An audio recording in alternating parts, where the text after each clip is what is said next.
The wine glass shattered before Clara heard the gunshot. Blood pooled on white marble. Her hands wouldn't stop shaking. And Adrian Morello, the man who could end her life with a whisper, was staring directly at her. She couldn't breathe. He wouldn't look away. They had no idea what he was about to do next. Welcome to a story about survival, power, and the most dangerous kind of love, the kind that begins with a single command that breaks every rule. This is the story of a girl who lost everything, and the Mafia boss who decided she belonged to him the moment he saw the bruises on her wrist. What happened next changed everything. Hey, beautiful souls. Welcome back to the channel, or if you're new here, welcome to your new addiction. I'm so glad you're here. Drop a comment below and tell me where you're watching from. Are you team, I'd run from the Mafia, or team, I'd sit next to the Don and own it? And if you haven't already, smash that subscribe button because trust me, you're not going to want to miss how this story unfolds. This one's going to wreck you in the best way possible. Now, let's dive in. Clara Valles had learned 3 things in the 2 weeks since her father died. First, grief was a luxury she could no longer afford. Second, her stepmother, Diane, had a smile that could cut deeper than any blade. And third, debts in this city were never paid with money alone. She stood in the kitchen of the Morello estate, her fingers raw from scrubbing floors that gleamed like mirrors, her back aching from carrying trays heavier than her hope. The black maid's uniform hung loose on her frame, she'd lost weight since the funeral. Since the day Diane sat her down with that venomous smile and explained exactly how Clara would be earning back what her father owed. You'll work for them until every cent is repaid, Diane had said, sipping wine like she was discussing the weather. The Morello family doesn't forgive debts, Clara. Be grateful they're letting you live. Clara hadn't known her father gambled. Hadn't known he'd borrowed from the Mafia. Hadn't known that when he died, his debts would become hers, a noose tightening around her neck with every passing day. The Morello estate was a fortress disguised as elegance. High walls. Armed guards. Rooms that whispered secrets and screamed warnings. Clara had been there 14 days, and she'd learned the most important rule of all. Never look at Adrian Morello. The Don of the Morello family was a ghost in expensive suits, present but untouchable, silent but omnipotent. The other staff spoke his name in hushed tones, as if saying it too loudly would summon him. Clara had seen him only twice, once from across the courtyard, his dark suit cutting a sharp silhouette against the fountain, and once in the hallway, where she pressed herself against the wall and held her breath until he passed. Both times, she'd kept her eyes on the floor. Both times, her heart had tried to claw its way out of her chest. Tonight was different. Tonight, the estate buzzed with dangerous energy. The Morello family was hosting a dinner, not a celebration, but a negotiation. Rival families. Uneasy alliances. Men who measured power in bullets and influence in blood. Clara's hands trembled as she balanced the crystal wine decanter. The head housekeeper, Mrs. Raines, had given her explicit instructions, *pour. Don't speak. Don't linger. Don't exist, *. The dining room was a cathedral of wealth and violence. The table stretched impossibly long, lined with men in tailored suits and women dripping in diamonds that probably cost more than Clara's life. Cigar smoke curled toward the chandelier. Laughter came in sharp, calculated bursts. And at the head of the table sat Adrian Morello. He was younger than Clara expected, mid-30s, maybe, but his presence aged him into something ancient and unyielding. Dark hair, darker eyes, a jaw carved from stone and a mouth that looked like it had forgotten how to smile. He didn't raise his voice. Didn't need to. When he spoke, the room inhaled and waited. Clara approached the table, the decanter heavy in her grip. She started at the far end, pouring wine for men who didn't acknowledge her existence. She was invisible. A ghost serving ghosts. Asterisk just get through this. Just survive tonight, asterisk. She moved down the table, her pulse a drumbeat in her ears. 2 seats away from Adrian now. 1 seat away. And then she was standing beside him. Clara tilted the decanter, her hands shaking so badly she thought she might drop it. Wine flowed into his glass, smooth, controlled, professional. She began to pull away. Stop. The single word froze her in place. Adrian Morello's voice was low, quiet, and absolute. It wasn't a request. It was gravity. Clara's breath caught. She didn't dare look at him. The entire room had gone silent, conversations cut mid-sentence, forks suspended in air.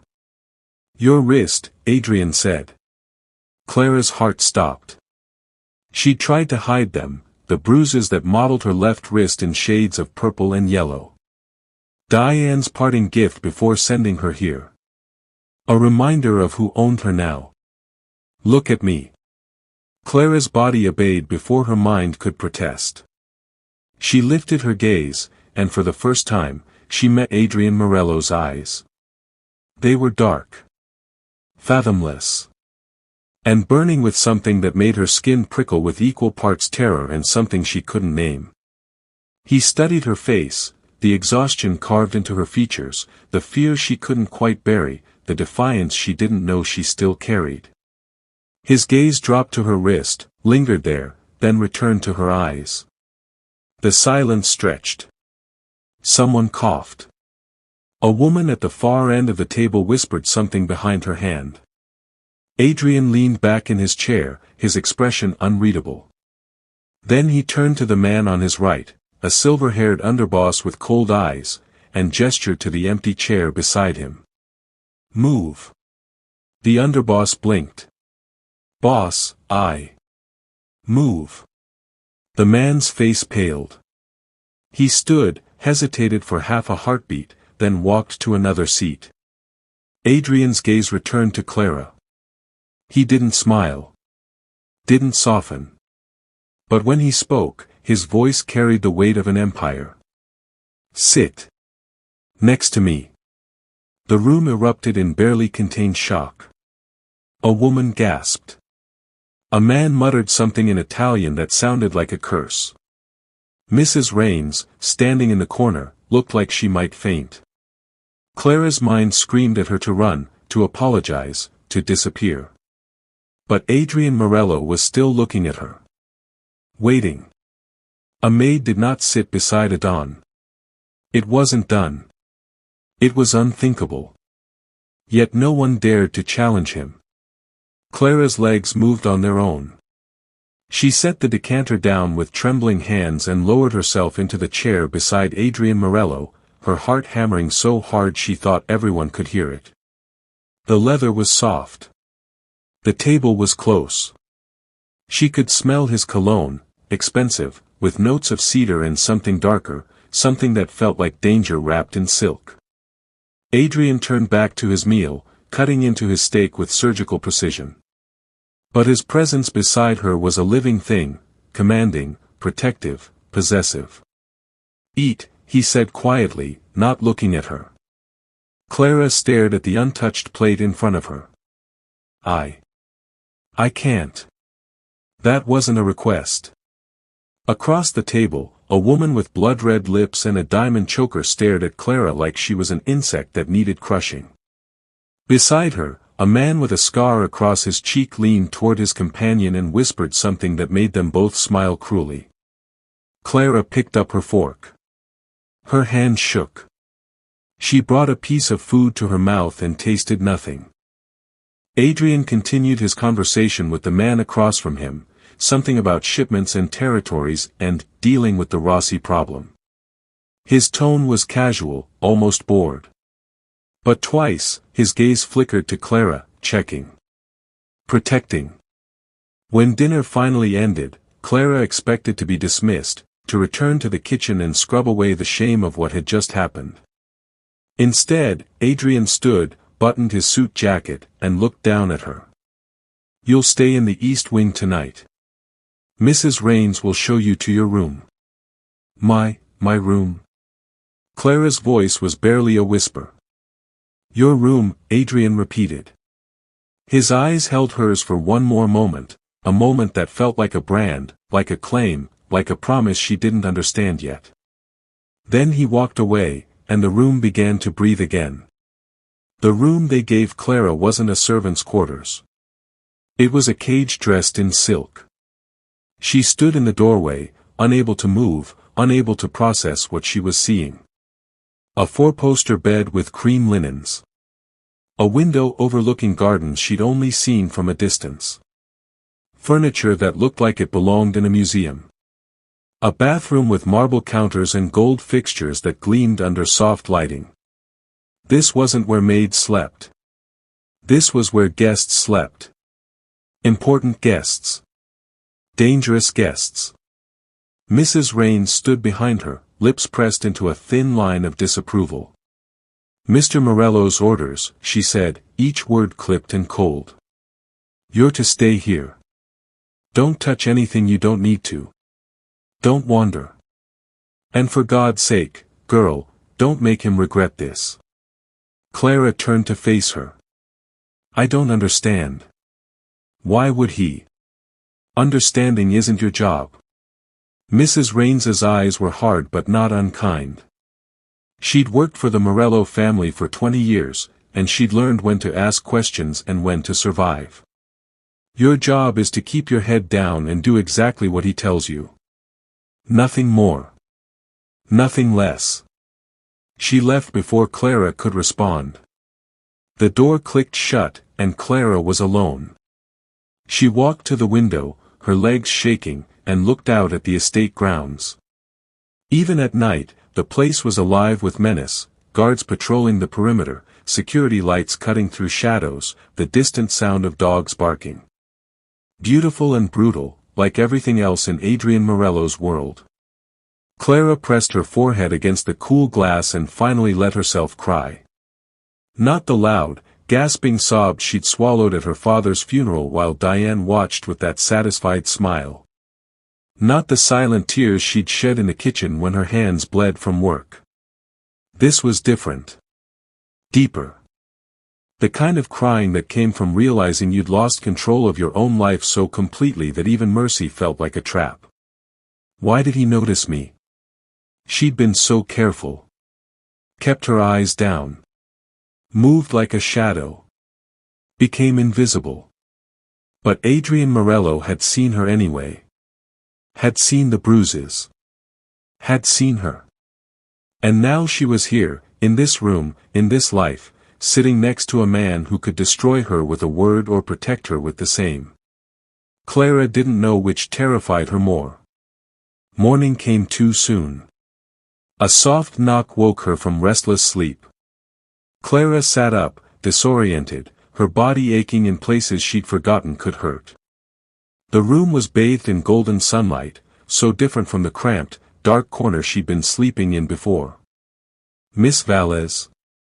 A woman's voice, unfamiliar and cautious. Clara wrapped herself in the robe she'd found draped over a chair and opened the door.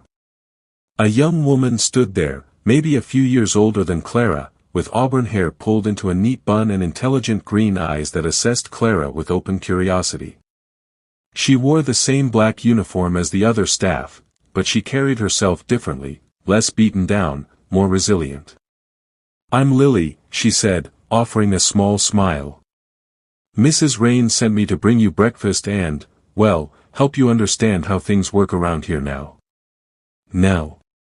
Clara echoed. Lily stepped inside, carrying a tray laden with food that made Clara's stomach clench with hunger. Fresh fruit, pastries, coffee that smelled like heaven. "Now that you're under his protection," Lily said simply, setting the tray on a small table. "Everything's different for you. You need to know the rules." Clara sat down slowly. "What rules?" Lily poured coffee, her movements practiced and efficient. "First rule, you don't work in the kitchens anymore. You don't scrub floors. You don't carry trays for anyone except him. She paused, meeting Clara's eyes. Second rule, you stay in the East Wing unless he calls for you. Third rule, you don't speak to the other families when they visit. You definitely don't speak to the Rossi family. Ever. Why? What's? The Rossi family would love nothing more than to hurt Mr. Morello by hurting you. Lily's voice dropped. Last night, when he made you sit beside him, he didn't just protect you. He claimed you. In their world, that's a declaration. It means you're his. And that makes you a target. The coffee turned bitter in Clara's mouth. I didn't ask for this. None of us ask for this life, Lily said softly. But we survive it anyway. She hesitated, then reached across the table and squeezed Clara's hand. For what it's worth. I've worked here 3 years. I've seen Mr. Morello ignore hundreds of people. He doesn't notice anyone unless he chooses to. The fact that he noticed you. That means something. What does it mean? Lily's smile was sad and knowing. It means you're not invisible anymore, Clara. And in this house, that's either salvation or a death sentence. Sometimes both. Clara didn't see Adrian for 2 days. She existed in a strange limbo, not a servant, not a guest, not a prisoner, but somehow all three. Lily brought her meals. Mrs. Raines left clothes in her closet, simple but expensive, nothing like the uniform she'd worn before. Clara spent hours staring out the window, watching the estate's dark machinery at work, wondering when the other shoe would drop. On the 3rd day, he summoned her. The study was exactly what Clara expected: dark wood, leather chairs, walls lined with books that probably cost more than her father's life insurance. Adrian sat behind a massive desk, reading something on his tablet, a glass of whiskey untouched at his elbow. He looked up when she entered, and Clara felt that same gravitational pull she'd felt at dinner. His eyes tracked her movement across the room, assessing, calculating. Sit, he said. Clara sat in the chair across from him, her hands folded in her lap to hide their shaking. Adrian studied her for a long moment. You're afraid of me. It wasn't a question, but Clara answered anyway. Yes. Good. He leaned back, his expression unreadable. Fear keeps you careful. Careful keeps you alive. Is that why you brought me here? Clara's voice was steadier than she felt. To keep me alive. I brought you here because you don't belong in my kitchen scrubbing floors. Adrian's gaze dropped to her wrists, the bruises had faded but not disappeared. Who did that to you? Clara's throat tightened. My stepmother. Before she sent me here. Your stepmother sold you to cover your father's debts. Yes. How much did he owe? $200,000. Adrian's expression didn't change, but something flickered in his eyes, something that looked almost like anger. Your stepmother is a fool. Your father's debt was $40,000. She pocketed the rest and sold you for profit. The room tilted. Clara gripped the arms of her chair, her breath coming in short gasps. What? Did you really think I'd accept a human being as collateral for $40,000? Adrian's voice was cold, precise. Your stepmother saw an opportunity and took it. She got paid. You got enslaved. And I got a housemaid I didn't need or ask for. Rage flooded through Clara, hot and bright and overwhelming. Diane had lied. Had sold her. Had taken money meant for Clara's freedom and kept it while pretending it was all her father's fault. I want her to pay, Clara whispered. Adrian tilted his head slightly. Careful what you wish for. I mean it. Clara's hands curled into fists. She destroyed my life. Took everything from me. I want her to feel what I felt. Revenge is expensive. Then put it on my tab, Clara shot back, surprised by her own boldness. Add it to the 40,000 I actually owe you. For the first time, Adrian's mouth curved, not quite a smile, but close. You have fire under all that fear. Good. You'll need it. He stood, and Clara realized just how tall he was, 6'3", maybe 6'4", all lean muscle and controlled power. He walked around the desk and stopped in front of her chair, looking down at her with those dark, unreadable eyes. I'm going to make you an offer, Clara Valles. You can refuse it, and I'll send you back to the servants' quarters until your debt is paid. Or you can accept it, and everything changes. Clara's heart hammered. What offer? Stay by my side. At dinners. At meetings. When I need you there. His voice dropped lower. In exchange, I'll erase your debt. I'll deal with your stepmother. And I'll protect you from every enemy who would use you to hurt me. Why? Clara breathed. Why would you do that? Adrian reached down and tucked a strand of hair behind her ear, a gesture so unexpected and intimate that Clara froze. His fingers brushed her cheek, and she felt the calluses there, the roughness of hands that had done terrible things. Because when I look at you, he said quietly, I don't see a maid. I see someone who survived something that should have broken her. And I have use for survivors. Clara should have said no. Should have run. Should have protected herself from whatever game he was playing. Instead, she looked up at Adrian Morello and whispered, yes. The deal was made with a handshake that felt like a brand. Adrian's hand enveloped hers, warm, strong, possessive.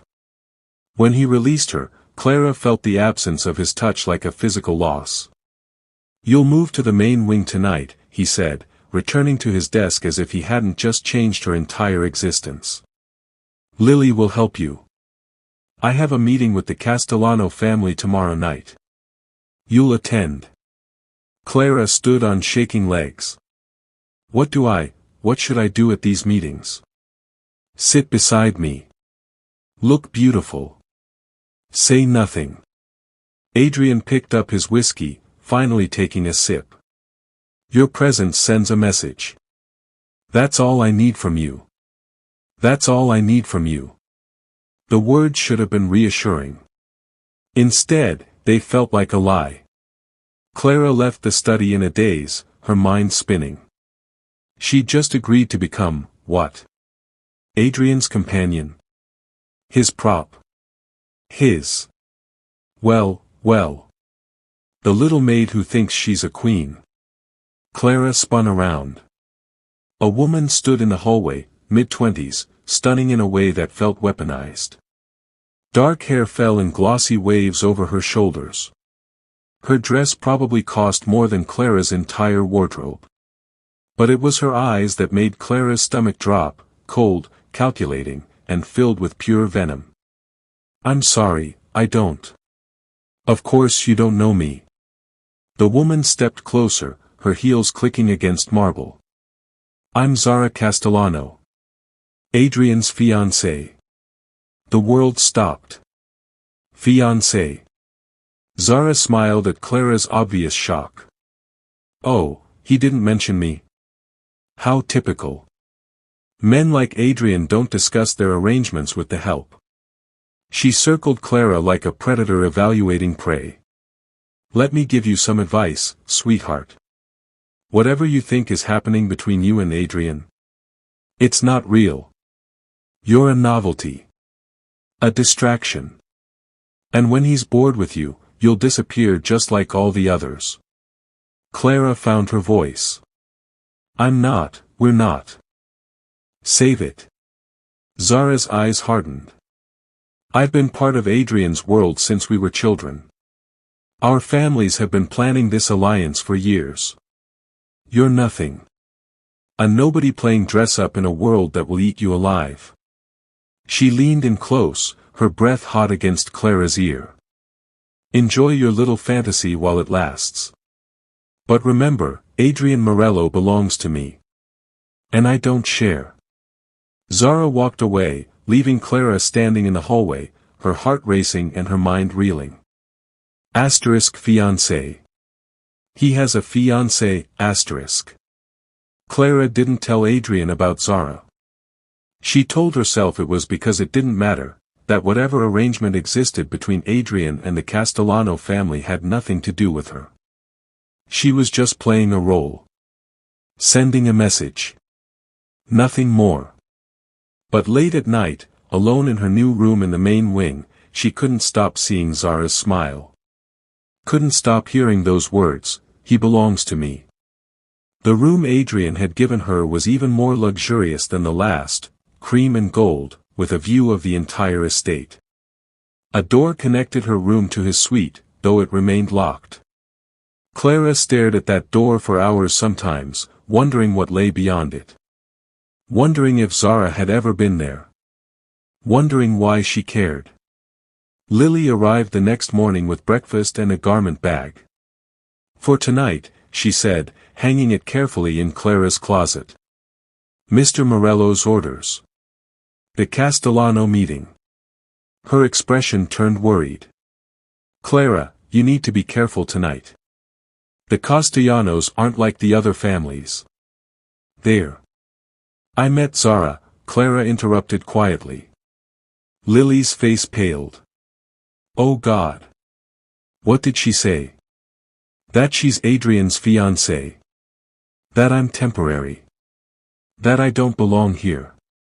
Clara's voice was flat, emotionless. "Is it true? Are they engaged?" Lily sat on the edge of the bed, choosing her words carefully. "It's complicated. Their families have an arrangement, a merger, basically. Combining territories, resources, power.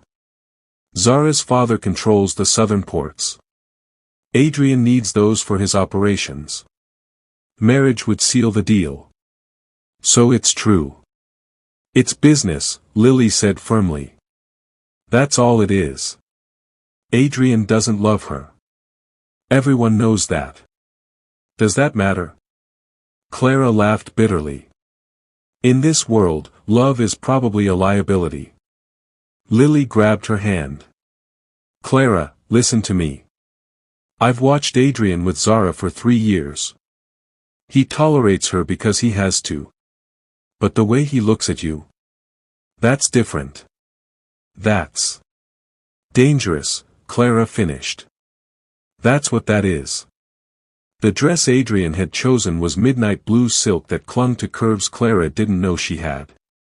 It was elegant without being ostentatious, sophisticated without trying too hard. When she looked in the mirror, she barely recognized herself. The girl who'd scrubbed floors was gone. In her place stood someone who looked like she belonged in Adrian's world. But I don't, Clara thought. I'm just pretending. A knock at the connecting door made her jump. Clara. Adrian's voice, muffled by wood. May I come in? Her heart seized. He'd never asked before. Yes. The door opened, and Adrian stepped through. He wore a charcoal suit that fit him like a weapon, his dark hair perfectly styled, his presence filling the room until there was no oxygen left. But it was his eyes that stopped Clara's breath, the way they traveled over her, slow and deliberate, taking in every detail. You look. He paused, something flickering across his face. Perfect. Thank you. Clara's voice came out steadier than she felt. Lily said this meeting is important. They're all important. Adrian crossed to her, stopping close enough that she could smell his cologne, cedar and smoke and something uniquely him. But tonight especially. The Castellanos are testing me. Testing us. Testing what? Whether my interest in you is genuine or strategic. His hand rose, and Clara held her breath as his fingers brushed her collarbone, adjusting the delicate chain of the necklace she wore. They'll try to provoke you. Insult you. Make you react. What should I do? Nothing.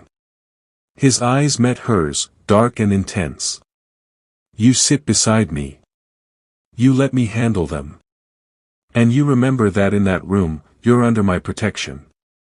No one touches you. No one threatens you.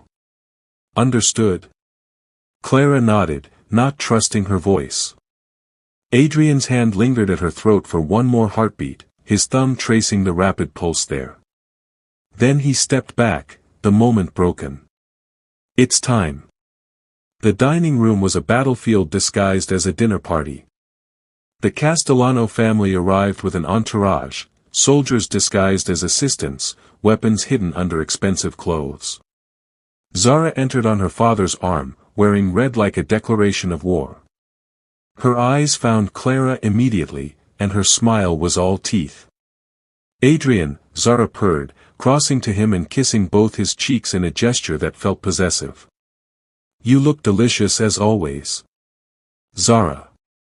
Adrian's tone was polite but cold. Your father. Vincent Castellano was a bear of a man, 60, gray-haired, with eyes that had seen too much death to fear it anymore. He shook Adrian's hand with the grip of someone testing for weakness. Morello. I hear you've acquired some new assets. His gaze slid to Clara, dismissive and cruel. Interesting choice. Adrian's hand settled on Clara's lower back, firm and claiming. Clara Valles. She's with me. The room understood the implication. Zara's smile tightened. Vincent's eyebrows rose. With you, Vincent repeated slowly. I wasn't aware you were in the market for companions. Especially with your engagement.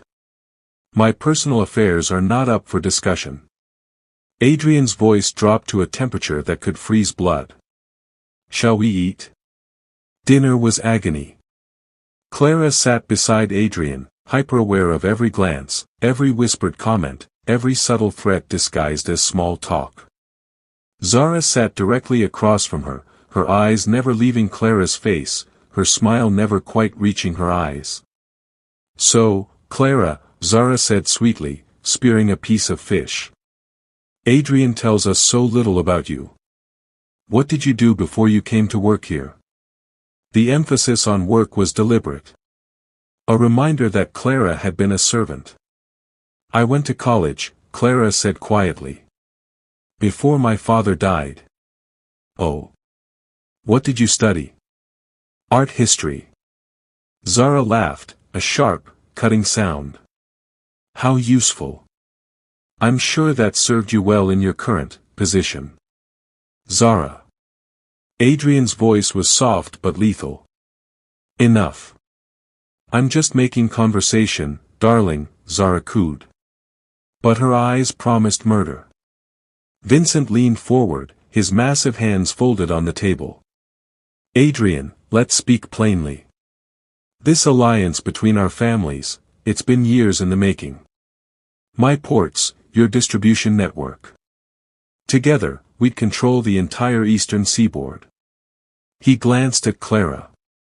I'd hate to see that jeopardized by distractions.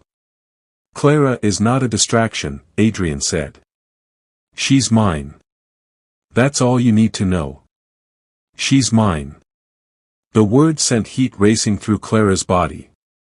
She shouldn't react to them. Shouldn't let them mean anything. But they did. Then perhaps, Vincent said carefully, we should discuss how this arrangement affects your engagement to my daughter. Adrian's hand found Clara's under the table, his fingers interlacing with hers in a gesture hidden from view but impossible to ignore. My engagement stands, Adrian said. But so does my claim on Clara. If that's a problem for you, Vincent, we can end this meeting now. The room held its breath. Vincent studied Adrian for a long moment, then laughed, a booming sound that felt more like a threat than amusement. You always were bold, Morello. Fine. Keep your pet. But business is business. Our deal proceeds as planned. Zara will be your wife within 6 months. Agreed, Adrian said. Clara's heart cracked. She tried to pull her hand away, but Adrian's grip tightened, keeping her anchored. Under the table, hidden from everyone, his thumb traced circles on her palm. A promise or an apology, Clara couldn't tell which. Clara didn't speak to Adrian during the drive back from the Castellano estate. She stared out the window of the black SUV, her hand still burning from where he'd held it, her mind replaying his words over and over. Zara will be your wife within 6 months. Clara, Adrian said quietly. Don't. Her voice was sharp. Just, don't. They rode in silence the rest of the way. When they arrived at the estate, Clara went straight to her room, slamming the door behind her. She wanted to scream. Wanted to cry. Wanted to scrub off the expensive dress and the diamond necklace and everything else that made her feel like she belonged in a world where she was just a possession to be claimed and discarded. She was pulling off her jewelry when the connecting door opened. Adrian stood there, his jacket gone, his tie loosened, his expression unreadable. Get out, Clara said. No. This isn't your room. Everything in this house is mine. Adrian stepped inside, closing the door. Including you.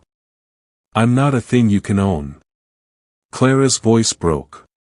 You sat there and told Vincent Castellano you'd marry his daughter while holding my hand under the table. Do you have any idea how that felt? I know exactly how it felt, Adrian said quietly. Because it felt the same for me. Clara laughed bitterly. Right. I'm sure it's terrible for you, having to choose between a strategic marriage and your temporary distraction. You think that's what you are? Adrian crossed the room in 3 strides, backing Clara against the vanity. A distraction? What else could I be? Clara's eyes burned. You're engaged, Adrian. You're going to marry her. This, whatever this is, it has an expiration date. That engagement was arranged when I was 17 years old, Adrian said, his voice rough.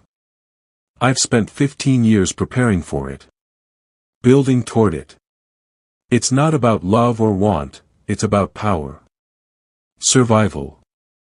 Control. Then why did you bring me into this? Clara whispered. Why did you notice me? Why did you make me sit beside you that first night? Adrian's hands came up, framing her face with a gentleness that contradicted everything she knew about him. Because when I saw those bruises on your wrist, when I saw how hard you were trying to disappear, I recognized something. What? Myself. His thumb brushed her cheekbone. I've spent my entire life being what my family needed me to be. Ruthless. Cold. Strategic. I've made decisions that haunt me. Hurt people who didn't deserve it. Built an empire on blood and fear. His eyes searched hers. And then you walked into my dining room, terrified and brave and refusing to break, and for the first time in 15 years, I wanted something that wasn't about power or control. Clara's breath caught. What did you want? You, Adrian said simply. I wanted you. The air between them crackled with tension. Clara's heart hammered against her ribs as Adrian leaned closer, his forehead resting against hers, his breath warm on her lips. This is insane, she whispered. I know. You're getting married in 6 months. I know. I should hate you. You probably should. Clara's hands fisted in his shirt. Then why don't I? Adrian's answer was to kiss her. It wasn't gentle. Wasn't sweet. It was desperate and claiming and fierce, a kiss that tasted like whiskey and danger and promises neither of them could keep.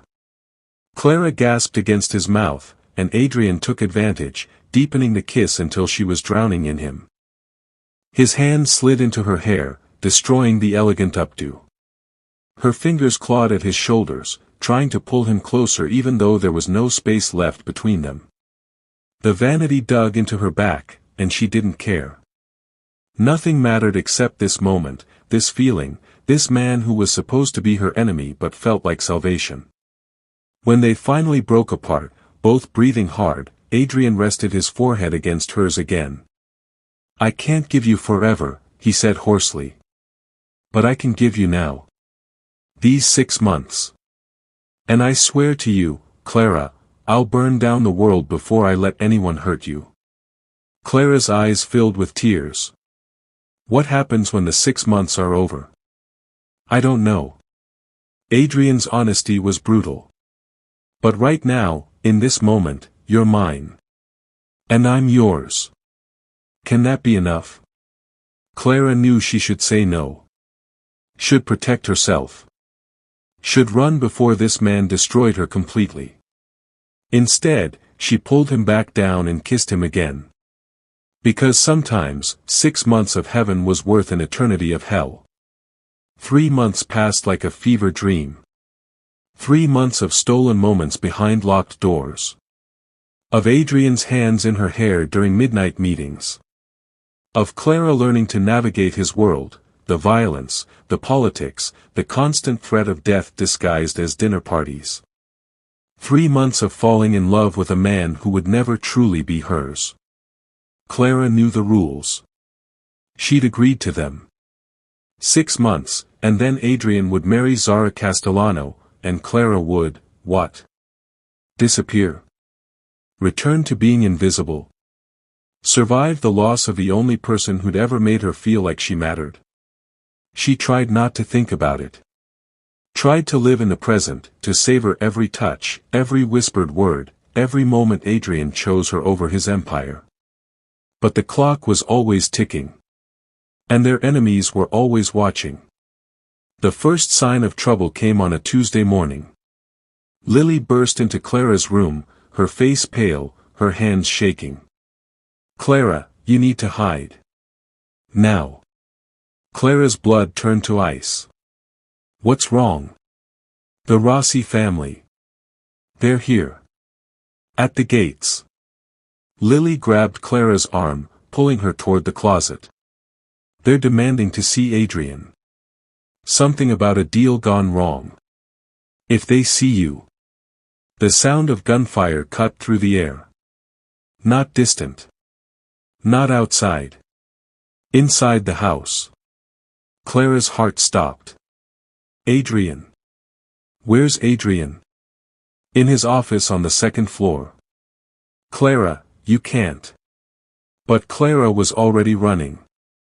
She tore through the hallways, her bare feet silent on marble, her mind screaming at her to go back, to hide, to save herself. But the thought of Adrian facing the Rossi family alone, of him bleeding on the floor while she cowered in a closet. No. Not happening. She rounded the corner to find chaos. Adrian's men were engaged in a firefight with Rossi soldiers. Bodies littered the floor. Blood splattered the walls. The air stank of gunpowder and death. And in the center of it all stood Adrian, gun in hand, his suit jacket torn, blood streaking his face, not his own, Clara realized with dizzy relief. "Get her out of here." Adrian roared when he saw Clara. Before she could move, hands grabbed her from behind. Clara screamed, thrashing against her captor. An arm locked around her throat, cutting off her air. A voice, male, rough, triumphant, spoke directly into her ear. "Well, well. Morello's little pet. You're coming with us. Let her go." Adrian's voice was raw with something Clara had never heard before, fear. The man holding Clara laughed. "Put down the gun, Morello. Or I put a bullet in her pretty head." Time slowed. Clara watched Adrian's face transform, watched the cold, calculating Mafia boss disappear and something desperate take his place. His eyes met hers across the blood-soaked hallway, and in them, she saw everything he'd never said out loud. Asterisk I love you. I'm sorry. I can't lose you, asterisk. Adrian lowered his gun. Don't. Clara choked out. Adrian, don't. Pain exploded across the back of her skull. The world tilted, darkness rushing in at the edges of her vision. The last thing she heard was Adrian screaming her name. Then nothing. Clara woke to the smell of mold and rust. Her head throbbed. Her wrists were bound with rough rope that bit into her skin. She was in a basement, concrete walls, a single bare bulb swinging overhead, no windows. A chair scraped across the floor, and Clara's vision focused enough to see a man sitting across from her. Marco Rossi. She recognized him from one of Adrian's meetings. Mid-40s, scarred, with eyes that held no light. "You're awake," Marco said conversationally. "Good. I was starting to think my guy hit you too hard." Clara's voice came out cracked. "What do you want?" "What do I want?" Marco leaned forward. "I want Adrian Morello to suffer. I want him to feel what I felt when he killed my brother. And you, sweetheart, are going to help me do that." "I don't know anything about." "You don't need to know anything." Marco's smile was cruel. "You just need to bleed." Terror clawed at Clara's throat. "Adrian will come for me. I'm counting on it." Marco stood, pulling out his phone. "In fact, let's call him right now. Let him hear what happens to people he cares about." The phone rang twice before Adrian answered. "Rossi. Morello." Marco's voice was cheerful. "I have something of yours." A pause. Then Adrian's voice, colder than death, "If you've hurt her." "Hurt her?" "Not yet. But the night is young." Marco grabbed Clara's hair, yanking her head back. She couldn't stop the whimper of pain that escaped. "Did you hear that, Morello? That's the sound of your weakness." "Name your price," Adrian said tightly. "Oh, it's not about money. It's about watching you break." Marco released Clara and paced the room. "Here's the deal, you have 24 hours to dissolve your engagement to Zara Castellano. Publicly. In front of all the families. You humiliate yourself and destroy your alliance, or Clara dies screaming.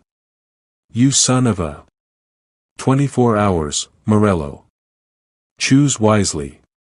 Marco ended the call and turned to Clara with a satisfied smile. "Now we wait." The hours crawled by like years. Marco left her alone with two guards who watched her with empty eyes. Clara's mind raced, trying to find a way out, but the rope around her wrists was too tight, the guards too alert. She was trapped. And Adrian was being forced to choose between his empire and her life. He'll choose the empire, Clara told herself. Asterisk he has to. It's what he's built his entire life for, asterisk. But a treacherous part of her heart whispered, what if he chooses you? Around the 18th hour, Marco returned. He looked pleased. Morello's called a meeting of the families. Tomorrow night. Looks like he's going to do it, throw away everything for you. Marco crouched in front of Clara, his breath hot on her face. Must be nice, being loved that much. Shame it's going to get him killed. What? You think the Castellanos will let him walk away from that engagement? You think the other families won't see it as weakness and tear him apart? Marco laughed. By saving you, Morello's signing his own death warrant. And you'll have to live with that. Nausea rolled through Clara's stomach. No. No, he can't. He's already chosen. Marco stood, heading for the door. Get some rest, sweetheart. Tomorrow, you get to watch the man you love destroy himself for you. What Marco didn't know was that Adrian Morello hadn't built an empire by playing fair. While Clara sat in that basement, Adrian was orchestrating something that would either save them both or end everything. He stood in his study, surrounded by his most trusted men, Ethan, his head of security, Liam, his technology expert, and Nathan, his oldest friend and most lethal weapon. "Tell me you have something," Adrian said, his voice rough from 18 hours of barely controlled rage. Liam nodded, pulling up satellite imagery on his laptop. The Rossi warehouse on the south side. Thermal imaging shows 3 heat signatures in the basement. One smaller than the others, has to be Clara. Security. 12 men. Armed. They're expecting you to come. Good. Adrian's smile was sharp and terrible. Let's not disappoint them. Nathan stepped forward.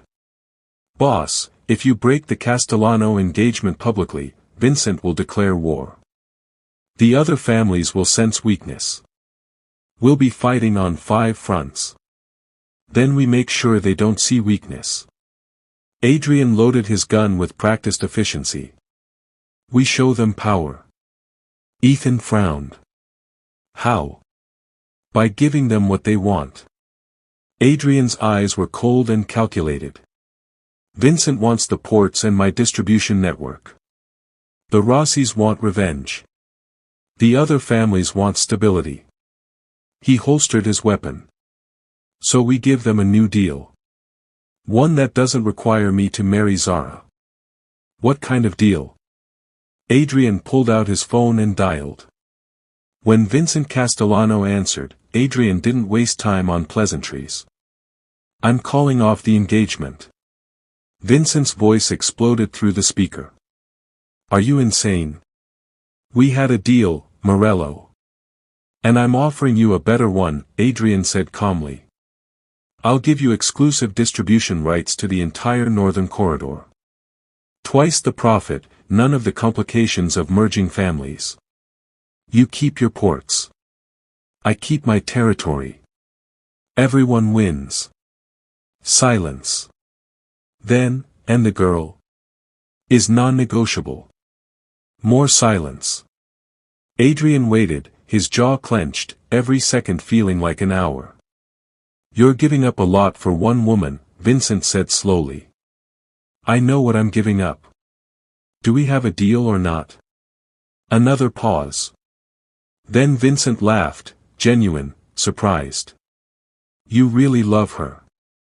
Do we have a deal? Adrian repeated. Fine. But Morello? If this deal goes south, if my profits drop even 1%, I'll kill you myself.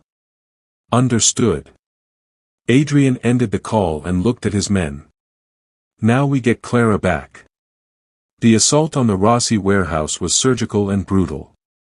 Adrian's team moved through the building like shadows, taking out guards silently, efficiently. By the time Marco realized what was happening, it was too late. Adrian kicked open the basement door to find Marco holding a gun to Clara's head. Drop it, Marco snarled. Drop it or she dies. Adrian kept his weapon trained on Marco's face. You pull that trigger, you'll be dead before her body hits the floor. Then we both lose. Wrong. Adrian's smile was vicious. Because unlike you, I'm not afraid to die. But I'll make sure I take you with me. So ask yourself, Marco, is revenge really worth your life? Marco's hand shook. Sweat beaded on his forehead. For a moment, the basement balanced on a knife's edge. Then Nathan appeared behind Marco and put a bullet through his shoulder. Marco screamed, dropping his gun. Adrian moved instantly, crossing the room and catching Clara as she slumped forward, exhausted and terrified and alive. I've got you, Adrian whispered into her hair. I've got you. Clara clung to him, her entire body shaking. You came. Did you think I wouldn't? I thought you'd choose the Empire. Adrian pulled back just enough to look into her eyes. His hands framed her face, gentle despite the violence still echoing around them. Clara, listen to me. I've spent 15 years building power. Accumulating territory. Becoming someone my family would be proud of. His thumb brushed away her tears. And none of it, not 1 second of it, mattered until I found you. The empire means nothing if you're not in it. But the engagement is over. I made a new deal with Vincent. It's done. Clara's eyes widened. What did you give him? Everything that doesn't matter. Adrian's forehead touched hers. And I kept the only thing that does. You. Behind them, Nathan cleared his throat. Boss, we need to move. Cops will be here soon. Adrian lifted Clara effortlessly, carrying her out of that basement and into the night air. She buried her face in his neck, breathing in his scent, letting herself believe, for the first time, that maybe this could actually work. That maybe love was stronger than empires after all. The meeting of the 5 families was held in neutral territory, an abandoned cathedral on the edge of the city, its stained glass windows catching the last rays of sunset like blood.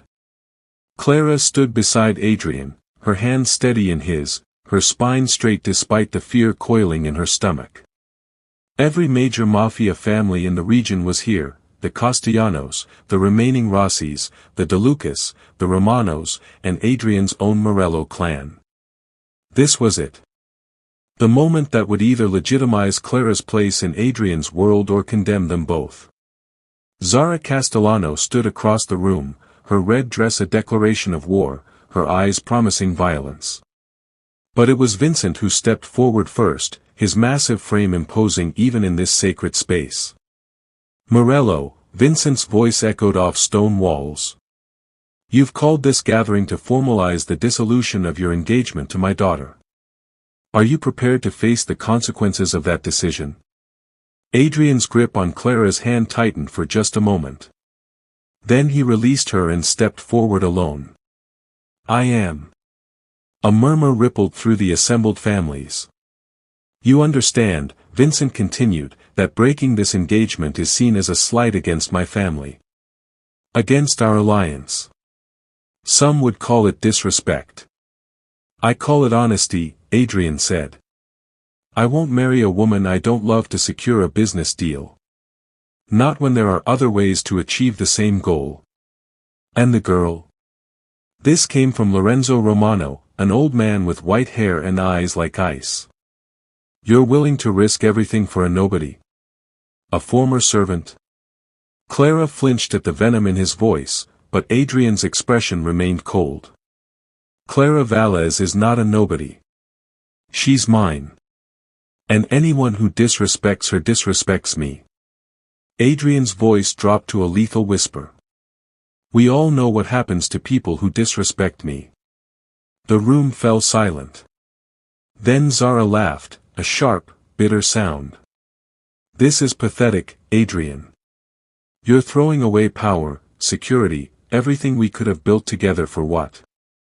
A girl you'll be tired of in 6 months. Careful, Zara, Adrian warned. But Zara was past caring.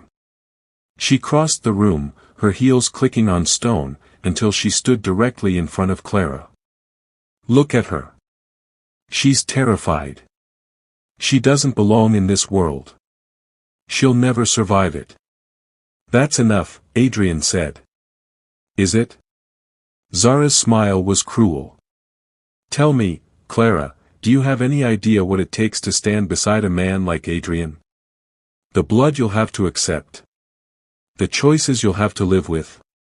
The enemies you'll make just by existing. Clara met Zara's gaze and found her voice. I know exactly what it takes. I've been surviving your world from the moment my stepmother sold me into it. I've been invisible, expendable, nothing, and I survived anyway. So don't stand there and tell me I'm not strong enough. Zara's eyes narrowed. You little. But you want to know the difference between us? Clara stepped closer, her fear transforming into something sharper. You see Adrian as a business arrangement. A stepping stone to power. But I see him as a man who's done terrible things and carries the weight of every single one. I see someone who's forgotten what it's like to be anything other than a weapon. And when I look at him, I don't see an empire, I see someone worth fighting for. The cathedral was silent. Then Adrian moved. He crossed to Clara in 3 strides and kissed her, fierce and claiming and absolutely shameless, in front of every family that mattered. When he pulled back, his eyes never left hers. That's why I choose her. Because she sees me. Not the Dawn. Not the Empire. Just me. Vincent cleared his throat, and Clara could have sworn she saw something like approval in his eyes. Well said, Morello. But there's still the matter of Diane Valles. Clara's blood ran cold. What about her? Your stepmother has been making noise, Vincent said. Claiming you were stolen from her. That she's owed compensation for her loss. His smile was predatory. She's threatening to go to the authorities. Make trouble for all of us. Rage flooded through Clara, hot and overwhelming. After everything Diane had done, after selling her, lying to her, destroying her life, she had the audacity to demand more. Where is she? Clara's voice was steel. Adrian looked at her, something dangerous and approving in his expression. The south parlor. Under guard. I thought you might want to handle this yourself. Diane Valles looked smaller than Clara remembered. She sat in a velvet chair in the south parlor, her designer clothes rumpled, her makeup smeared, her confidence cracking at the edges. 2 of Adrian's men flanked the door, silent and menacing. When she saw Clara, Diane's face twisted into a sneer. Finally. Tell your boyfriend to let me go. I know my rights.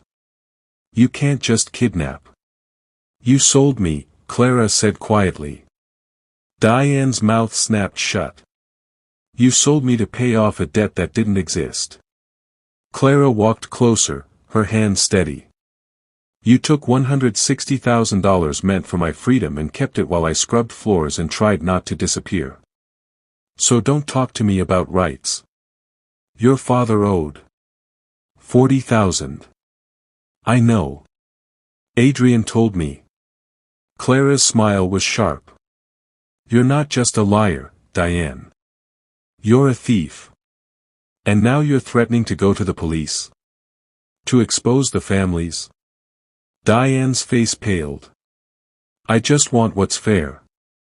What I'm owed for. You're owed nothing. Adrian's voice came from the doorway. He entered the room like a storm, and Diane shrank back in her chair. But I'm feeling generous. So I'm going to give you a choice. He nodded to Liam, who stepped forward with a briefcase. Inside was more cash than Clara had ever seen, stacks of bills that made her dizzy. $200,000, Adrian said. Every cent you stole from Clara, returned to her. You take nothing. You sign a document relinquishing all claims to her, her father's estate, everything. And then you disappear. New city. New life. We never see you again. Diane's eyes fixed on the money, greedy and desperate. And if I refuse? Adrian's smile was a blade. Then we let the families know you were planning to talk to the police. And we let them handle you. I'm sure they'll be very creative. The color drained from Diane's face. You can't. Choose, Adrian said. Money and your life. Or neither. Clara watched her stepmother, this woman who destroyed her world without a second thought, crumble. Diane grabbed the pen with shaking hands and signed the papers Liam provided, her signature barely legible. Smart choice, Adrian said. He gestured to his men. Get her out of here. As they dragged Diane from the room, she looked back at Clara one last time. You think you've won? You think this life will make you happy? You're just like me, Clara. Playing games with monsters for money. Clara met her stepmother's gaze without flinching. No. I'm nothing like you. Because I know what love looks like. And it's not this. The door closed, and Diane was gone. 6 months later. Clara stood on the balcony of Adrian's estate, their estate now, watching the sunrise paint the sky in shades of gold and rose. The gardens below were in full bloom, the fountain sparkled with morning light, and for the first time in her life, Clara felt like she could breathe. Arms wrapped around her from behind, and Adrian's chin rested on her shoulder. "You're up early," he murmured against her neck. "Couldn't sleep." Clara leaned back into his embrace. "Too happy." Adrian laughed, a sound that still surprised her with its rarity and warmth. "That's a problem I never thought I'd have." Clara turned in his arms, her hands sliding up his chest. "No regrets?" "About what?" "Choosing you over the Castellano alliance. Restructuring my entire empire. Making every family in the city think I'd gone soft." Adrian's eyes crinkled with amusement. "Not even one." "Liar," Clara teased. "Okay, maybe one regret." Adrian's expression turned serious. "I regret not noticing you sooner. Not protecting you from your stepmother. Not." Clara silenced him with a kiss. "Stop. We can't change the past. But we have the future. Speaking of which." Adrian pulled back and reached into his pocket. When his hand emerged, it held a small velvet box. Clara's heart stopped. "Adrian. I know we said no more arranged marriages. No more deals or alliances or political arrangements." Adrian opened the box to reveal a ring, simple, elegant, perfect. "This isn't any of that. This is me asking you, Clara Valles, if you'll marry me. Not because of business. Not because of power. But because I love you. Because you saw me when I was just a weapon and made me remember how to be human." Tears blurred Clara's vision. "You know what marrying you means. The danger. The enemies. The life. I know what it means for you too," Adrian said quietly. "It means choosing this world. Choosing me. No more running. No more hiding." He searched her eyes. "So what do you say? Will you sit beside me? Not as a prop or a statement, but as my partner. My equal. My wife." Clara thought about the girl she'd been 6 months ago, terrified, invisible, barely surviving. And she thought about who she'd become, strong enough to face down her stepmother, brave enough to love a dangerous man, resilient enough to claim her place in a world that had tried to crush her. "Yes," she whispered. "Yes, I'll marry you." Adrian slid the ring onto her finger and kissed her like she was oxygen and he'd been drowning. When they finally broke apart, both breathless and laughing, Clara rested her forehead against his. "My stepmother was wrong, you know," Clara said. "I'm not playing games with monsters for money. No. No. I'm standing beside one. And together, we're building something better than an empire." Clara smiled. "We're building a home." 3 months after that. The wedding was small, just the people who mattered. Lily stood as Clara's maid of honor, crying happy tears. Nathan served as Adrian's best man, his usual stoicism cracking into a genuine smile. Even Vincent Castellano attended, bringing a gift and a grudging respect. Zara, notably, was absent. But Clara had heard she'd married a banker in Switzerland and was living a life far from the Mafia world. Sometimes, Clara thought, everyone gets the ending they deserve. As Clara walked down the aisle toward Adrian, she felt the weight of every moment that had led her here, her father's death, Diane's betrayal, the bruises on her wrists, the first night Adrian had commanded her to sit beside him. Every scar. Every tear. Every moment of survival. And when Adrian took her hand, his eyes bright with something that looked like wonder, Clara knew with absolute certainty that she'd made the right choice. "You look beautiful," Adrian whispered. "You look terrified," Clara whispered back, grinning. "I am. You're the only thing in the world that scares me now." "Good," Clara said. "That means you know what you're risking." "Everything," Adrian agreed. "I'm risking everything. And it's worth it." The ceremony was simple. The vows were traditional. But when Adrian kissed his bride, every person in that room understood they were witnessing something rare in their world, genuine love that had survived impossible odds. 1 year later, Clara sat at the head table of the annual family gathering, her hand resting on the small swell of her stomach, watching Adrian negotiate with the Romano family. He was patient now, more willing to compromise, less quick to violence. Love had changed him. Not softened him, exactly, but reminded him that power without purpose was just destruction. "Mrs. Morello," Lily said, sitting beside her with a knowing smile. "You look happy." "I am," Clara said. And meant it. She thought about the girl who'd scrubbed floors and tried to be invisible. That girl was gone. In her place sat a woman who'd learned that survival wasn't enough, that sometimes, you had to fight for more than just existence. You had to fight for joy. For love. For a life worth living. Adrian caught her eye across the room and smiled, that rare, genuine smile reserved only for her. And Clara smiled back, her hand protective over their unborn child, her heart full of gratitude for the impossible journey that had brought her here. She'd lost everything once. Her father. Her home. Her freedom. But she'd gained something infinitely more valuable, a man who saw her. A love that refused to break. And a future she'd fought for with everything she had. Some stories begin with a girl losing her place in the world.